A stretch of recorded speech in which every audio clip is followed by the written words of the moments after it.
લો હવે કરો વાત. ભાવનગરમાં આવાસ યોજનાના મકાનો ભાડે આપવામાં આવતા હોવાના કૌભાંડનો પર્દાફાશ થયો છે. પ્રધાનમંત્રી આવાસ યોજનાના મકાનોને ભાડે આપવાના ગેરકાયદેસર ધંધા સામે ભાવનગર મહાનગરપાલિકાએ તપાસ શરૂ કરી છે.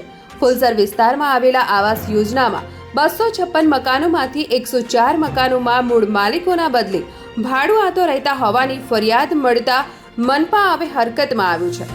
તપાસ બાદ મનપાએ 104 મકાન માલિકોને નોટિસ ફટકારી છે. તેમજ ગેરકાયદેસર રીતે રહેતા ભાડુઆતોને 3 દિવસમાં મકાન ખાલી કરવાની સૂચના પણ આપવામાં આવી છે.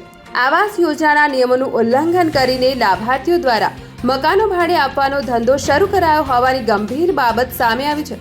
ઉલ્લેખનીય છે કે આ સમગ્ર બાબતે તપાસ બાદ મનપાએ મકાન માલિકો અને ભાડુઆતો બંને સામે કાર્યવાહી હાથ ધરી છે.